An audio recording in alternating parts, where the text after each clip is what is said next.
வணக்கம். செய்திச் சுருக்கம். ஒரே நாடு ஒரே தேர்தலுக்கு எதிராக ஸ்டாலின் தீர்மானம்.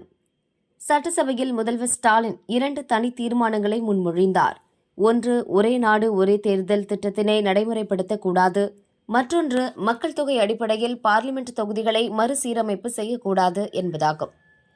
பின் பேசிய ஸ்டாலின், ஒரே நேரத்தில் தேர்தலால் மக்களால் தேர்ந்தெடுக்கப்பட்ட சட்டசபையை கலைக்கும் நிலை ஏற்படும். மத்தியில் ஆட்சி கவிழ்ந்தால் அனைத்து மாநிலத்திலும் ஆட்சியை கலைத்து விடுவார்களா?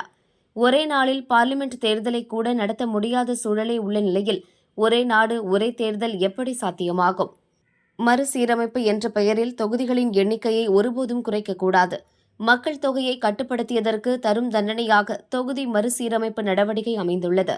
அனைத்து மாநிலங்களிலும் மக்கள் தொகை கட்டுப்படுத்துதல் நடவடிக்கைகளை தீவிரமாக்கும் வரை தொகுதிகள் எண்ணிக்கை இப்படியே தொடர வேண்டும் என தெரிவித்தார். சட்டசபையில் பின்வரிசைக்கு தள்ளப்பட்டார் OPS. 2022 ஜூலை 11ஆம் தேதி அதிமுகவிலிருந்து முன்னாள் முதல்வர் ஓ பன்னீர்செல்வம் நீக்கப்பட்டார். OPS வகித்து வந்த எதிர்க்கட்சி துணைத் தலைவர் பதவியும் பறிக்கப்பட்டு RB உதயகுமாருக்கு வழங்கப்பட்டது. ஆனால் சட்டசபையில் எதிர்க்கட்சி துணைத் தலைவர் இருக்கையில் தொடர்ந்து OPS அமர்ந்திருந்தார். துணைத் தலைவர் இருக்கையை உதயகுமாருக்கு ஒதுக்க வேண்டுமென அதிமுக MLA-க்கள் பலமுறை சபாநாயகர் அப்பாவுக்கு கோரிக்கை வைத்தனர். எடப்பாடி பழனிசாமியும் பலமுறை இதுபற்றி சட்டசபையில் பேசினார், வெளிநடப்பும் செய்தார். ஆனால் இந்த விஷயத்தில் சபாநாயகர் அப்பாவு எந்த முடிவும் எடுக்கவில்லை. நேற்றும் சட்டசபையில் இந்த பிரச்சினையை எதிர்க்கட்சித் தலைவர் எடப்பாடி பழனிசாமி எழுப்பினார். எதிர்க்கட்சி துணைத் தலைவராக உதயகுமார் MLA-க்களால் தேர்வு செய்யப்பட்டுள்ள நிலையில் அவருக்கு துணைத் தலைவருக்கான இருக்கையை ஒதுக்க வேண்டுமென எடப்பாடி வலியுறுத்தினார். அதற்கு பதிலளித்த முதல்வர் ஸ்டாலின், எதிர்க்கட்சித் தலைவர் தங்கள் கட்சியின் துணைத் தலைவராக தேர்வு செய்யப்பட்டுள்ள உதயகுமாருக்கு இடமொதுக்கி தரும் பிரச்சினை குறித்து அவையில் தொடர்ந்து பேசிக் கொண்டிருக்கிறார். அவரது கோரிக்கையை மறுபரிசீலனை செய்து அதற்கு ஆவண செய்யும்படி சபாநாயகரிடம் நான் உரிமையுடன் கேட்டுக்கொள்கிறேன் என்றார். முதல்வர் கூறியதை ஏற்று தக்க முடிவை எடுக்கிறேன் என சபாநாயகர் அப்பாவு கூறினார். இந்த நிலையில் இன்று சட்டசபை கூடியபோது எதிர்க்கட்சி துணைத் தலைவர் இருக்கை RB உதயகுமாருக்கு ஒதுக்கீடு செய்யப்பட்டிருந்தது.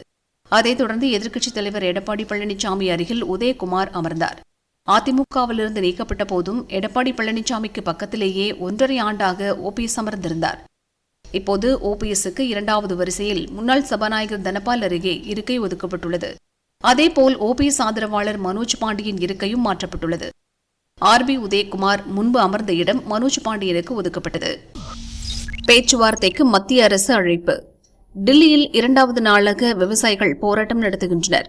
டில்லி எல்லையில் கடும் போக்குவரத்து நெரிசல் ஏற்பட்டது. போராட்டத்தை தடுத்து நிறுத்த டில்லி, பஞ்சாப் உள்ளிட்ட இடங்களில் துணை ராணுவப் படையினர் குவிக்கப்பட்டுள்ளனர். ஹரியானா மாநிலத்தில் பெரும்பாலான இடங்களில் மொபைல் நெட்வொர்க் நிறுத்தி வைக்கப்பட்டுள்ளன. பல இடங்களில் ஹரியானாவில் 144 தடை உத்தரவு பிறப்பிக்கப்பட்டுள்ளது. பஞ்சாபில் விவசாயிகளின் போராட்டம் தீவிரமடைந்துள்ளது. இதற்கிடையே விவசாயிகளிடம் பேச்சுவார்த்தை நடத்த மத்திய அரசு அழைப்பு விடுத்துள்ளது. மத்திய பிரதேசத்தில் இருந்து MP ஆகிறார் முருகன். நாடு முழுவதும் 15 மாநிலங்களில் 56 ராஜ்யசபா MP-க்கள் பதவிக்காலம் நிறைவடைகிறது. 27ஆம் தேதி தேர்தல் நடைபெறவுள்ளது. வேட்புமனு தாக்கல் நாளை நிறைவு பெறுகிறது. இந்நிலையில் பாஜகவின் மற்றொரு வேட்பாளர் பட்டியல் வெளியிடப்பட்டுள்ளது.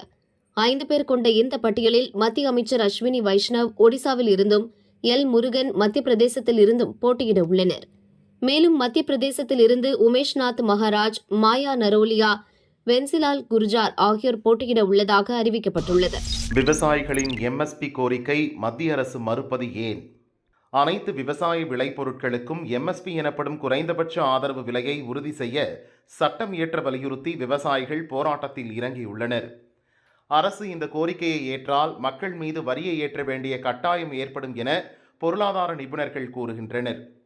நடப்பு பட்ஜெட்டில் அரசின் மொத்த செலவு 45 லட்சம் கோடி ரூபாய். விவசாயிகளின் கோரிக்கையை ஏற்றால் அரசு கூடுதலாக 40 லட்சம் கோடி ரூபாய் செலவிட நேரிடும். தற்போது 1 டசன் விவசாய பொருட்களுக்கு மத்திய அரசு குறைந்தபட்ச ஆதரவு விலை தருகிறது. இதை மட்டும் சட்டமாக்கினாலே அரசுக்கு 10 லட்சம் கோடி ரூபாய் கூடுதலாக செலவிட வேண்டும். இது தேசிய உள்கட்டமைப்பு வளர்ச்சிக்கு செலவிடப்படும் தொகைக்கு இணையானது. விளைபொருட்களை குறைந்தபட்ச ஆதரவு விலைக்கு விற்கலாம் அல்லது அதிக விலை கிடைத்தால் பொது சந்தையில் விற்கலாம் என 2 வாய்ப்புகளை விவசாயிகளுக்கு மத்திய அரசு அறிவித்துள்ளது. குறைந்தபட்ச ஆதரவு விலை 2014-2015 நிதியாண்டு உடன் ஒப்பிடும்போது 115% உயர்த்தப்பட்டுள்ளது. அப்போது 761 லட்சம் டன்னாக இருந்த கொள்முதல் இப்போது 1,62,2 லட்சம் டன்னாக உயர்ந்துள்ளது. இது 38% அதிகம். விளைபொருட்கள் அனைத்தையும் அரசே கொள்முதல் செய்ய வேண்டும் என விவசாயிகள் கூறுகிறார்கள். இதை ஏற்றால் அடுத்த 5 ஆண்டில் உலகின் 3வது பெரிய பொருளாதார நாடு என்ற இலக்கை எட்ட முடியாது. அத்துடன் மக்கள் மீதான வரி சுமையை ஏற்ற வேண்டிய கட்டாயம் ஏற்படும். அதனால்தான் குறைந்தபட்ச ஆதரவு விலை தர தயாராக உள்ள மத்திய அரசு அதை சட்டமாக்க முடியாது என்கிறது. அதுபோல அனைத்து பொருட்களையும் MSPயில் சேர்க்க முடியாது என்கிறது. ஆனால் அரசியல் நோக்கத்துக்காக காங்கிரஸ், ஆம் ஆத்மி போன்ற கட்சிகள் விவசாயிகளை தூண்டி விடுகின்றன என பொருளாதார நிபுணர்கள் கூறுகின்றனர். எம்எல்ஏ விஜயதாரணி காங்கிரசுக்கு குட் பை. விளவங்கோடு தொகுதி எம்எல்ஏ விஜயதாரணி சட்டசபை காங்கிரஸ் கொறடாவாகவும் அகில இந்திய மகளிர் காங்கிரஸ் செயலாளராகவும் இருக்கிறார். கன்னியாகுமரி லோக்சபா தொகுதியில் போட்டியிட வாய்ப்பு தர வேண்டும் என காங்கிரஸ் தலைவர் கார்கேவிடம் சமீபத்தில் கேட்டிருந்தார். சிட்டிங் எம்எல்ஏக்களுக்கு MP தேர்தலில் போட்டியிட வாய்ப்பு தரவில்லை. இடைத்தேர்தலுக்கு செலவு செய்ய திமுக விரும்பவில்லை என்பதால் சீட் கிடையாது என காங்கிரஸ் மேலிடம் கூறிவிட்டது. இச்சூழலில் எம்எல்ஏ விஜயதாரணி பாஜகவில் சேருவார் என்ற தகவல் வெளியாகியுள்ளது. வரும் 25ஆம் தேதி திருப்பூர் பல்லடத்தில் தமிழக பாஜக தலைவர் அண்ணாமலையின் என் மண் என் மக்கள் நிறைவு விழா நடக்கிறது. இதில் பிரதமர் மோடி கலந்து கொள்கிறார். அவர் முன்னிலையில் விஜயதாரணி பாஜகவில் சேர உள்ளதாக கூறப்படுகிறது. இது தொடர்பாக பாஜக மேலிட தலைவர்களை சந்தித்து பேச விஜயதாரணி டெல்லிக்கு சென்றார். இது பற்றி அவரிடம் கேட்டபோது, வக்கீல் என்ற முறையில் சுப்ரீம் கோர்ட்டில் நான் நடத்தும் வழக்கு தொடர்பாக டெல்லி வந்தேன். பாஜகவில் சேருவதாக வரும் செய்திக்கு ஆம் என சொல்லவோ இல்லை என சொல்லவோ விரும்பவில்லை என கூறினார். தேசிய விருதுகள் பட்டியலில் இந்திரா பெயர் மாற்றம். தேசிய அளவில் சிறந்த திரைப்படங்கள், நடிகர், நடிகையர், இயக்குநர்கள், தொழில்நுட்ப கலைஞர்களுக்கு ஆண்டுதோறும் தேசிய விருதுகள் வழங்கப்படுகின்றன. தேசிய விருதுகளுக்கு வழங்கப்படும் பரிசுத் தொகை உட்பட பல்வேறு அம்சங்களில் மாற்றங்கள் தேவை என்ற கோரிக்கை பல ஆண்டுகளாக உள்ளன.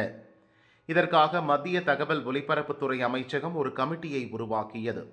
இந்த கமிட்டி பரிந்துரைப்படி சில மாற்றங்கள் செய்யப்பட்டுள்ளன. சிறந்த புதுமுக இயக்குனருக்கு முன்னாள் பிரதமர் இந்திராவின் பெயரில் வழங்கப்பட்டு வந்த விருது இனி சிறந்த புதுமுக இயக்குனர் என்ற பெயரிலேயே வழங்கப்படும். இதற்கான பரிசு தொகையை இயக்குனரும் தயாரிப்பாளரும் பகிர்ந்து வந்தனர். இனி அந்த பரிசு தொகை இயக்குனருக்கு மட்டுமே வழங்கப்படும்.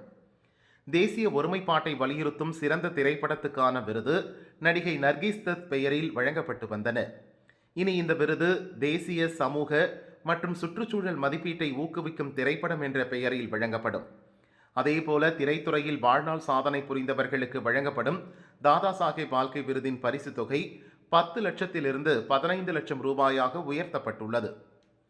ஸ்வர்ண கமல் விருது பரிசு தொகை 3 லட்சமாகவும், ரஜத் கமல் விருது பரிசு தொகை 2 லட்சமாகவும் உயர்த்தப்பட்டுள்ளன. ஷபாஸ் ஷெரீப் மீண்டும் பாகிஸ்தான் பிரதமராகிறார். பாகிஸ்தான் பார்லிமெண்ட் தேர்தல் சமீபத்தில் நடந்தது. மொத்தம் 266 தொகுதிகள். ஒரு தொகுதியில் வேட்பாளர் இருந்ததால் 265 தொகுதிகளில் ஓட்டுப்பதிவு நடந்தது. இதில் பல்வேறு ஊழல் வழக்குகளில் தண்டிக்கப்பட்டு சிறையில் உள்ள முன்னாள் பிரதமர் இம்ரான்கானின் பாகிஸ்தான் தெஹ்ரீக்-இ-இன்சாஃப் கட்சியின் ஆதரவு பெற்ற 101 சுயேட்சை வேட்பாளர்கள் வெற்றி பெற்றனர். பாகிஸ்தான் முஸ்லீம் லீக் நவாஸ் 75, பாகிஸ்தான் மக்கள் கட்சி 54, முட்டாஹிதா குவாமி இயக்கம் 17 இடங்களில் வெற்றி பெற்றது. ஆட்சி அமைக்க 133 MPக்கள் ஆதரவு தேவை. ஆனால் இந்த கட்சிக்கும் பெரும்பான்மை கிடைக்கவில்லை. புதிய அரசு அமைவதில் குழப்பம் எழுந்தது. முன்னாள் பிரதமர் நவாஸ் ஷெரீப்பின் பாகிஸ்தான் முஸ்லீம் லீக் கட்சியும் முன்னாள் வெளியுறவு அமைச்சர் பிலாவல் புட்டோவின் பாகிஸ்தான் மக்கள் கட்சியும் கூட்டணி அமைத்து ஆட்சி அமைக்க முடிவு செய்துள்ளன. நவாஸ் ஷெரீப் தனது சகோதரரும் முன்னாள் பிரதமருமான ஷபாஸ் ஷெரீப்பை பிரதமர் வேட்பாளராக அறிவித்தார். விரைவில் அவர் பாகிஸ்தான் பிரதமராக மீண்டும் பதவியேற்க உள்ளார்.